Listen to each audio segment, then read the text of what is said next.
नमस्ते दोस्तों, मैं राजेश। दोस्तों, कोरोना हमारे देश में अपनी पकड़ बनाता ही जा रहा है और इसके चलते हमारी अर्थव्यवस्था तेजी से नीचे जा रही है, जो कि होना ही था क्योंकि सभी ऑफलाइन और ऑनलाइन व्यापार अभी बंद है।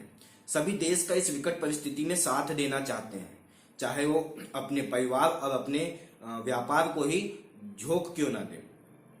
लेकिन ऐसे में सरकार द्वारा 20 अप्रैल से ऑनलाइन व्यापार को अनुमति दिया जाना कहीं सरकार के लिए अपने ही पांव में कुल्हाड़ी मार लेने जैसी बात ना हो जाए। सरकार को समझना होगा कि अगर व्यापारी, छोटे व्यापारी इसका विरोध कर रहे हैं तो ये गलत नहीं है।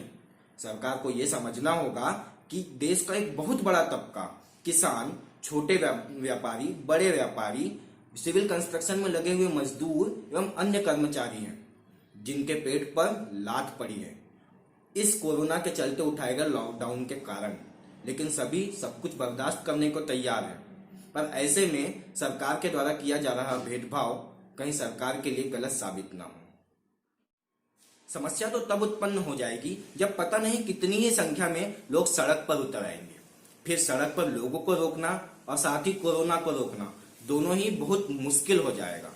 तो सरकार को इस दिशा में सोचना चाहिए और कुछ ऐसे कदम उठाने चाहिए जिससे दोनों की भावनाओं की कद्र होती दिखे।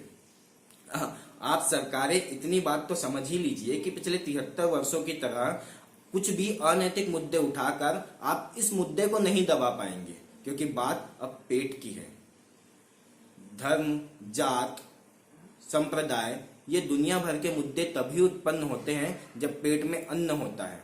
उसके बिना तो कोई बात संभव ही नहीं है। जनता में आक्रोश है और आक्रोश वाजिब भी लगता है। तो अगर सरकार को अपनी कोरोना से लड़ने की इस पहल को बल देना है तो उन्हें 20 अप्रैल से पहले कोई ना कोई सख्त कदम उठा लेना चाहिए। नहीं तो डॉक्टरों, पुलिस कर्मियों, सफाई कर्मियों और अन्य सभी जिन्होंने कोरोना से लड़ने के लिए अपने आप को झोंक रखे हैं, उनकी मेहनत और उनका त्याग कहीं बर्बाद न चला जाए। हाँ तो भाई, ये रही व्यापारी बंधुओं के समर्थन की बात। अब 2 मिनट रुक जाइएगा, कुछ और जरूरी बात करनी है।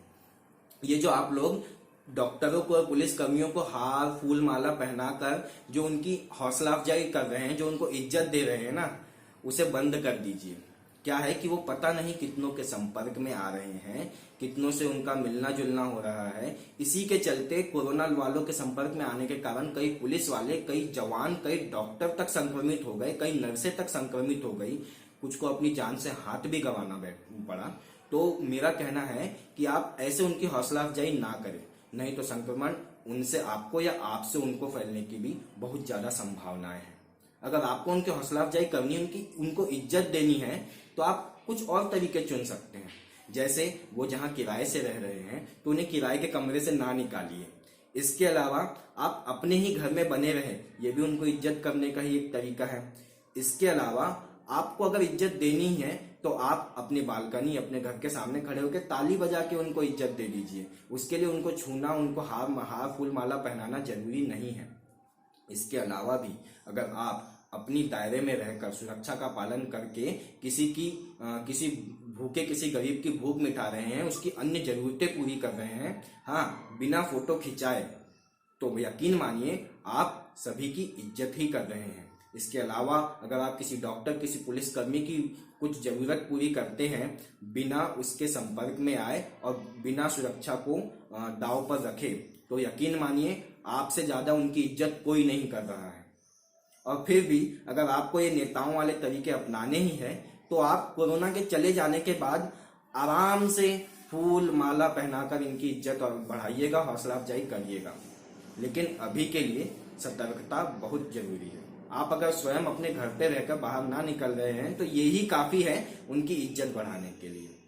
तो दोस्तों, अगर ये वीडियो आपको पसंद आया हो, अगर मेरी बातों को आप समर्थन देते हो, अगर आपको लगता है कि मेरे द्वारा कही गई बातें आगे जानी चाहिए, तो प्लीज इस वीडियो को शेयर कीजिए और मेरे चैनल को सब्सक्राइब कीजिए, ताकि मैं ज्यादा से ज्यादा लोगों तक पहुंच सकूं और मेरी बातें भी ज्यादा से ज्यादा लोगों तक पहुंच सके। धन्यवाद।